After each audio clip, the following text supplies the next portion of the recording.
Hi friends, Dr. Ramadevi Papalu here, your fertility specialist. Today I am going to discuss one very novel subject, new subject, stem cell therapy in reproductive medicine.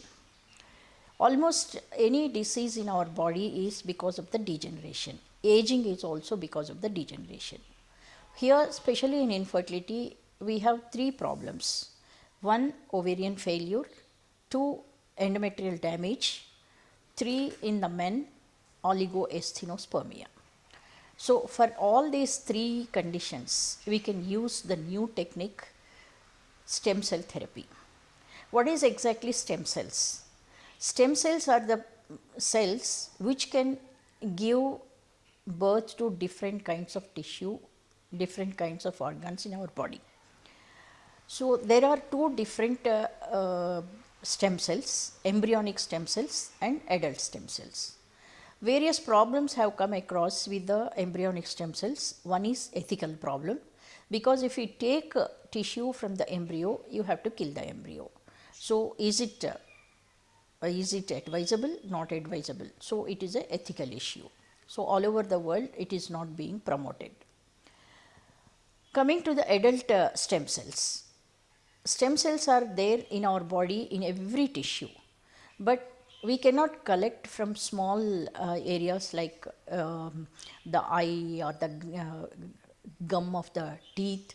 So, major source is fat cells, bone marrow, and in women menstrual blood. And external source is like umbilical cord, Wharton cell, Wharton jelly stem cells. So, these adult cells, actually there is because we are not manipulating the cells and we are not subjecting anything from outside. Adult stem cells are being practiced all over India.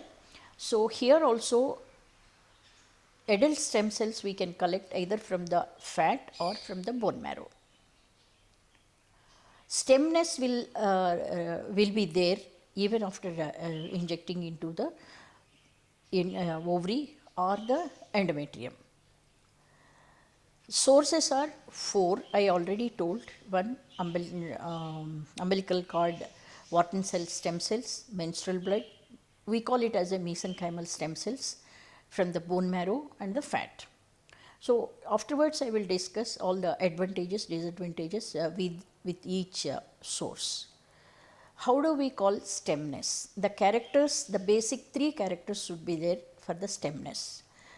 One, when we are culturing in the lab, the cells should adhere to the flat plastic bottle, and the stem cells should not have the following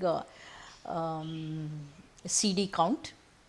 Mesenchymal stem cells should express CD 104, 90, 19, and it should not express CD 79, 19, HLA, and this mesenchymal stem cells, the CD4 count, it should express CD 105, CD 73, CD 45.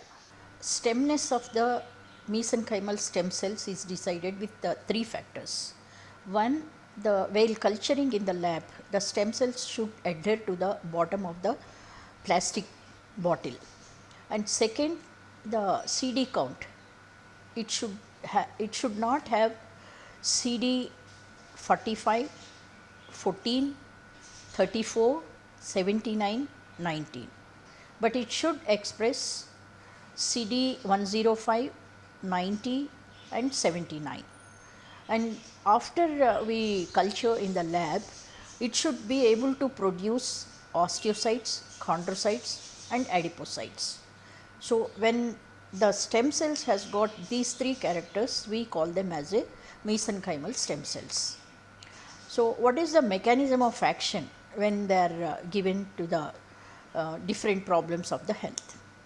The main action depends upon, we cannot think that directly they regenerate like a ovarian tissue or endometrium or any other tissue.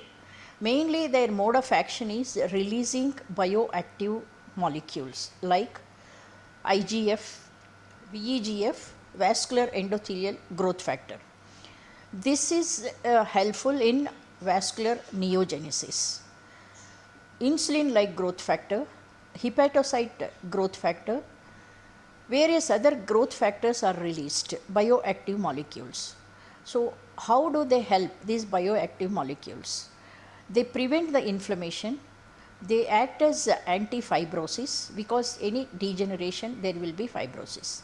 They prevent the fibrosis and they prevent the apoptosis. Apoptosis is digesting the cells in the body, that is called apoptosis. They prevent the apoptosis and they encourage the vascular neogenesis. That means on the overall there is a regeneration of the tissue which is going to be degenerated. But directly converting into like mesenchymal cells into oocytes, that is not till now proved. The main mode of action is through paracrine molecules. So, when we give into the ovary, especially in reproduction, we are using for ovarian regeneration like premature ovarian failure or poor ovarian reserve. They have a reserve, but they cannot produce sufficient number of oocytes to perform successful IVF and create a baby. So, in these two cases, we can give stem cells, but the source we decide either the bone marrow or the fat cells or Wharton cell stem cells. Let us discuss the advantages and disadvantages with each source, mesenchymal stem cells. Actually, in our body, when we are the embryo inside the womb of the women, mainly 3 layers are developed: mesoderm, ectoderm, endoderm. Each one derm develops into different organs. But here in the mesenchymal cells, when we transfer for the regenerative purpose, not only the tissue related to mesenchymal, it can even regenerate ectoderm and endoderm. That's why we are able to use this multipotent mesenchymal adult stem cells for various degenerative diseases. In infertility, mainly mesenchymal stem cells are useful for ovarian regeneration, but we haven't tried in menopausal women, but it is useful in premature ovarian failure and poor ovarian reserve people. Bone marrow is collected with the just local injection, local anesthesia to the iliac crest, and we can collect even 100 ml of bone marrow. So, this bone marrow is subjected to density gradient separation. Nucleated cells will be separated and the stromal cells are taken, and stromal cells are different. We identify under the microscope whether they have the stemness or not. These separated cells immediately, without processing in the lab, directly we take them and replace them in the ovary. So, here we are not expecting to regenerate directly oocytes, we only expect regeneration of the tissue surrounding the oocyte, primary Graafian follicle, primordial follicle, regeneration of the tumulus cells, anti-fibrosis, anti-inflammatory and pro-angiogenesis. Angiogenesis means development of new blood vessels. With all these positive factors, the follicles, new follicles, primordial follicles can develop into mature oocytes. Previously, for this problem, we used to advise egg donation, but of late we are trying this stem cell therapy.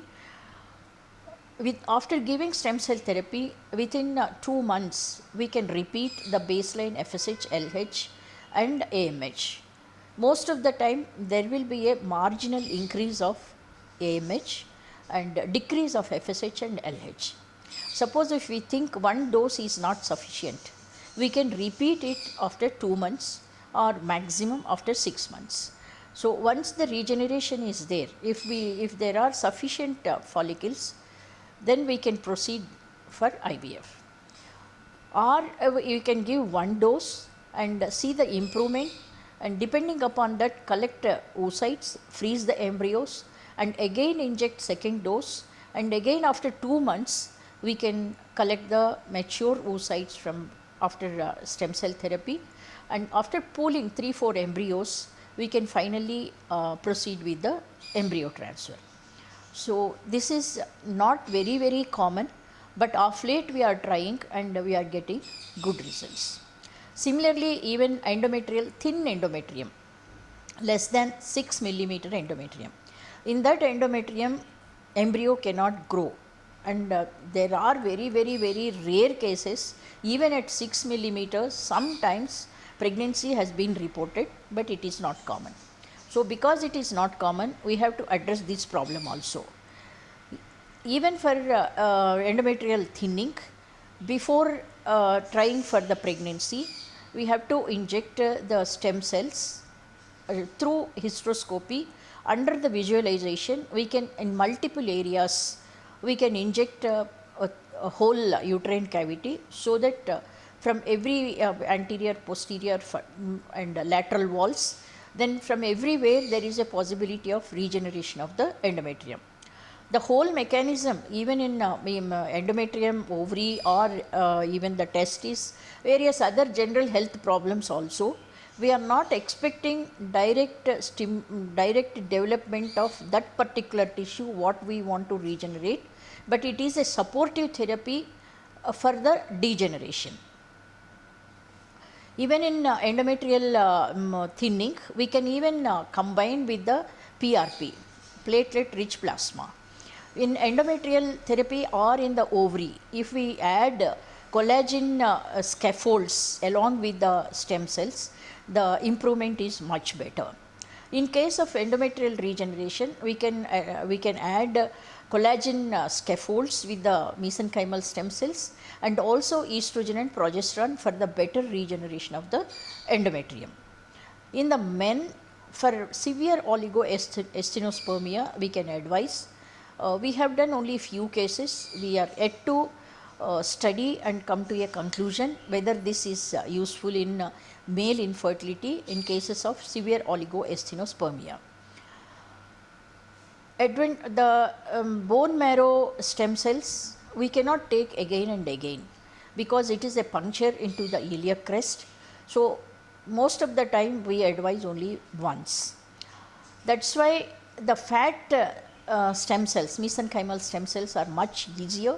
Everybody, most of the time, everybody have got sufficient fat in the body, especially in the abdomen, thighs. We can collect.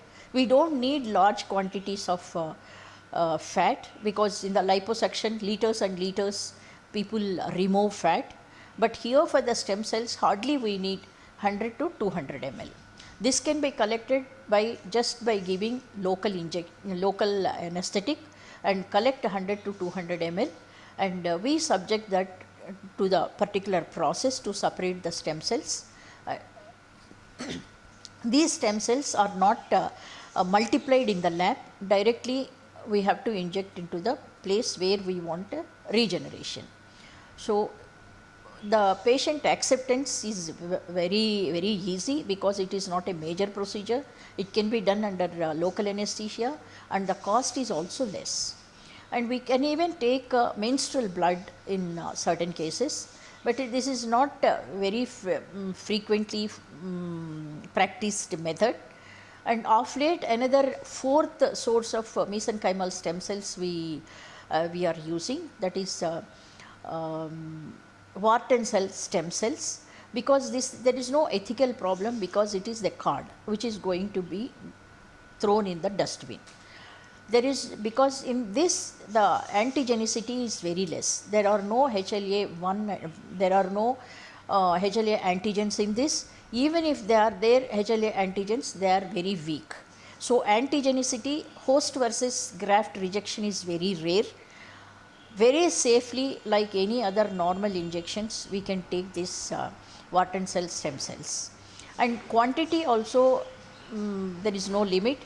50 million, 100 million we may need for each ovary for the regeneration, and availability is very good, and there are no host versus graft rejection. This is no certain patient need not be subjected to any kind of a surgery, and no surgical risks, and no tension to the patient, and the regeneration is very good in this process. So, like those who prefer not to go for the egg donation, because anybody wants to have their own genetic material in the reproductive process, their own egg, their own sperm. So now this is a very good opportunity to have their own biologically related baby instead of going for the sperm donation or egg donation. So in the future, this treatment is going to be a more popular, more acceptable, more successful treatment. Regarding this, if you have any doubts, please put in the comment section. I will get back to you. Thank you.